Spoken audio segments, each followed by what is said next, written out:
Nigeria is a country of diversities.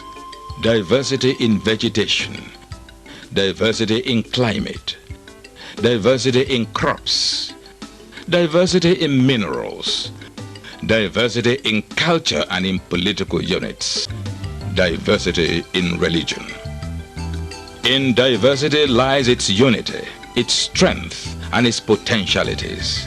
Located in the west coast of Africa, the collection of beautiful attributes, the rainforest, the savanna grassland, and the semi-desert mixed together in a beautiful complementarity and reinforced with the rainy and dry seasons give Nigeria its tropical character.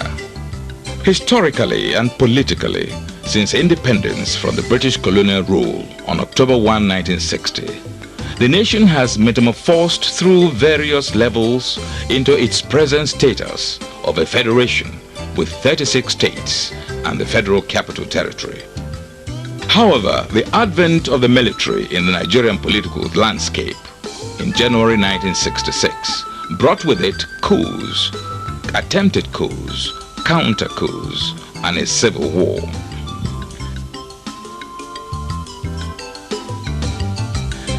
Military regime by its very nature does not provide an enabling environment for the operation of the rule of law, for transparency, accountability, and good governance. That was to be the albatross on our neck as a people. The Political Bureau was inaugurated in January 1986 by the then military government, 20 years after the first military coup, to fashion out a new order. This became a significant milestone in the history of Nigeria. The Political Bureau, in its wisdom and among the various areas of interest on its mandate, focused on the endemic nature which corruption and indiscipline had attained in our national life.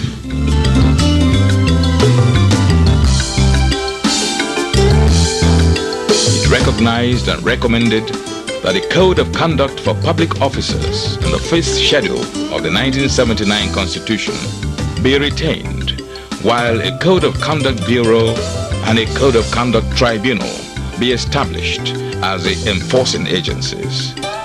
This provision has assumed a permanent place in all the constitutions of the Federal Republic of Nigeria, including the 1999 Constitution. The twin agencies derive its mandate from Chapter 56 of the Laws of the Federation of Nigeria, 1990, which provides that the Code of Conduct Bureau shall establish and maintain a high standard of morality in the conduct of government business and ensure that the actions and behavior of public officers conform to the highest standards of public morality and accountability. To implement its mandate, the 1999 Constitution of the Federal Republic of Nigeria confers some powers on the Bureau.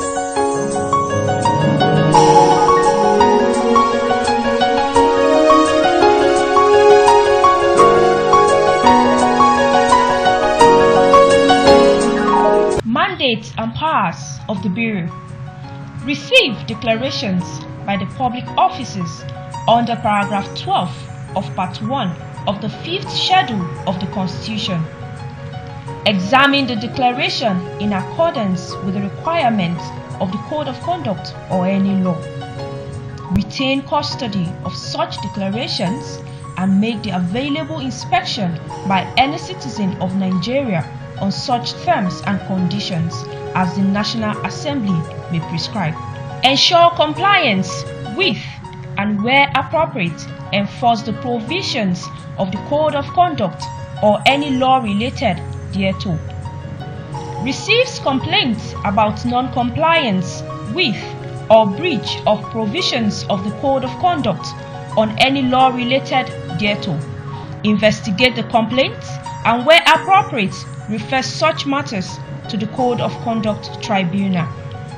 Appoint, promote, dismiss, and exercise disciplinary control over the staff of the Code of Conduct in accordance with the provision of an act of the National Assembly enacted in that behalf, and carry out such other functions as may be conferred upon it by the National Assembly.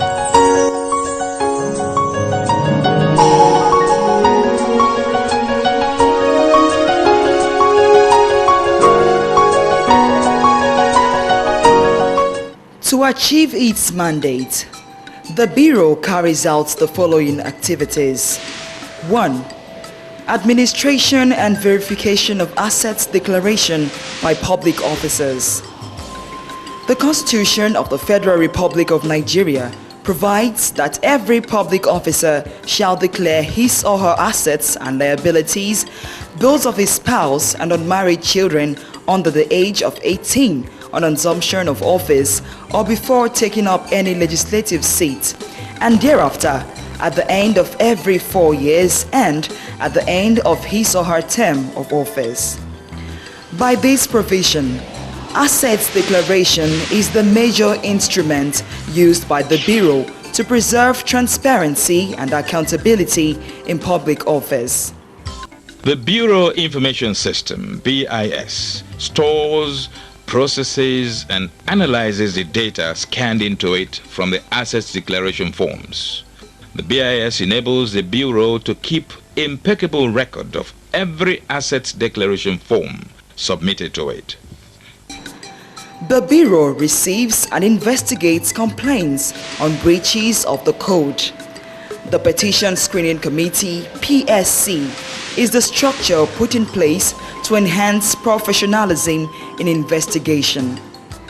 The high-powered committee screens all petitions received in the Bureau and takes decisions on the following: inviting parties in the matter to appear before it, investigation of cases that have merits, transferring cases outside the mandate of the Bureau to the relevant agencies, keeping cases in view or putting cases away owing to paucity of evidence, and prosecuting cases with evidential integrity.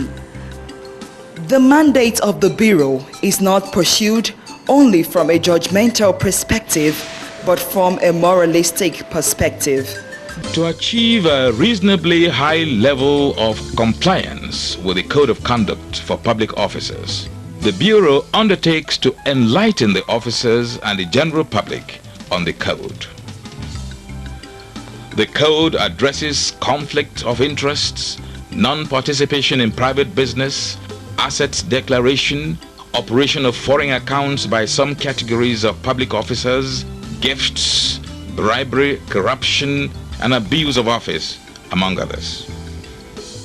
A breach of the Code attracts such sanctions as removal from office, vacation of legislative seat, disqualification from holding public office for 10 years, seizure and forfeiture to the state of any property acquired in abuse of office. The issue of corruption has been far-fetched, really bad in Nigeria.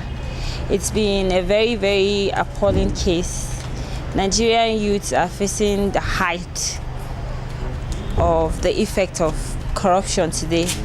So as for me, I think the best thing Nigerian government should do to tackle this corruption issue is to create more job opportunities and create awareness to the youth of Nigeria, because most of Nigerian youths are more concerned about, they're all after white-collar job and all lazy about job creation of themselves, trying to do something, not necessarily waiting for office job. I am a student. I know what it took my parents to get admission for me to the university. If you stop corruption at your own end, and I stop corruption at my own end, I believe Nigeria will be a better place. You know, I think the school system has a vital role to play in this situation, because you see, nowadays I don't know if lecturers even teach our youth in school anymore, because you find somebody that is a graduate of English language or even engineering, medicine cannot really do the act when it comes to, you know, carrying out their assignments. Some of them can't write, they can't even speak, they can't do what they are meant to do normally, what a normal engineering student should be able to carry out, he can carry it out. A medical student is supposed to know one or two, in fact, majority of human anatomy and everything. But today in hospitals, you find out they're the ones killing our patients. You know, they're not really doing what they are supposed to do, because it's either they didn't even sit in class, it's either they are tipping one lecturer or the other to pass their exams. To reduce corruption in our society is transparency. Honestly, we have a long way to go, because this corruption of a thing we are talking about is not only in the high places. We only look at the governments, they are doing these, senators embezzling money, but you see that even the corruption starts from the grassroots. It's everywhere. So we are just focusing our aim on the offices and everything. What about the housewife that collects money for school fees, that doubles it and tell the husband that the school fees is 500,000, their books is, whereas it's not? That's still corruption. Let's solve it within ourselves first. By the time you kill the inside corruption in you individually, I as a person, another person, then once we can tackle and solve corruption personally within ourselves, then up there it will be easier to kill the greed. That's in the need for insatiable money. Once we can work on ourselves individually and not corrupt and kill the corruptions in our homes, in our family, in our children, in everybody, then we can go up there and solve it. The popular grounding of the Code of Conduct Bureau is a testimony that Nigerians across board desire a corrupt-free society.